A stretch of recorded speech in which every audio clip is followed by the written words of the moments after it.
Rahmatullahi wabarakatuh semuanya. Selamat sore.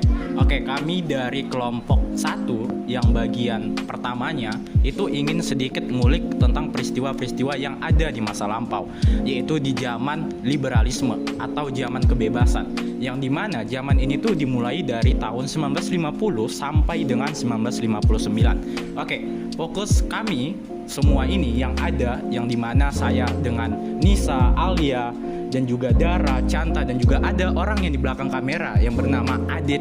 Oke, Adit. Oke.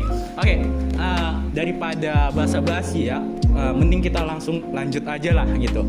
Jadi Alia, Kabinet Wilopo ini dimulai dari tahun berapa? Kabinet Wilopo ini berdiri pada tahun 1952 sampai 1953, dimulai pada keputusan Presiden RI nomor 99 tahun 1953 tanggal 3 Juni 1953. Jadi, Dara, Kabinet Wilopo-nya tergolong dalam kabinet yang mana? Kabinet ini termasuk kabinet jagan, yang artinya kabinet yang jajarannya diisi oleh para tokoh ahli dalam bidangnya dan bukan merupakan representatif dari partai politik tertentu. Oke, karena kita udah mengetahui tentang bagaimana awal dari Wilopo dan juga Wilopo ini kabinet tergolong yang mana, sekarang kita ngelihat atau ngebahas sedikit mengenai tentang apa sih tugas-tugas dari kabinet Wilopo ini, yang terutama itu dari dalam negerinya terlebih dahulu. Alia? Tugas di dalam negerinya menyiapkan pelaksanaan pemilihan umum, mengisi otonomi daerah, dan menyederhanakan organisasi pemerintahan pusat. Bagaimana dengan tugas-tugas yang ada di luar negerinya, Nisa?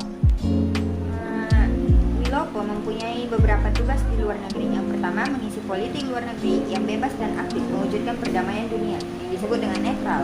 Yang kedua, menyelenggarakan hubungan antara Indonesia dengan Belanda yang sebelumnya berdasarkan asas uni Bersatu. Akan tetapi, Wilopo gagal melaksanakan pemilu untuk konstituante, berhasil menyusun peraturan tentang pemilu, dan terakhir memasukkan wilayah Irian Barat ke dalam wilayah Republik Indonesia.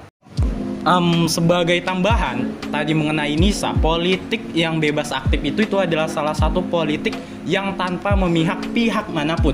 Baik itu yang di barat, itu ada Amerika Serikat, yang juga ada di timur, yaitu ada Uni Soviet, di mana Indonesia itu sifatnya netral. Oke, sekarang kita mau ngebahas sedikit mengenai apa sih prestasi dari Kabinet Wilopo ini. Oke. Prestasi dari Kabinet Wilopo yang pertama adalah melakukan pemilu, yang kedua memperketat impor, yang ketiga memperkenalkan konsep Cleansed Budget, yang ketiga rasionalisasi angkatan bersenjata melalui modernisasi dan pengurangan personel, dan yang kelima dia adalah menekan pengeluaran pemerintah. Oke, karena kita udah mengetahui tentang bagaimana awalnya, bagaimana tergolong kabinet ini dan juga prestasi, sekarang kita ngebahas tentang akhirnya ini. Nah, akhir dari Wilopo ini bagaimana akhirnya, Cantelaran Hamnis? Berakhirnya Kabinet Wilopo pada tanggal 3 Juni 1953 karena tidak dapat menyelesaikan persoalan tanah perkebunan di Sumatera Utara.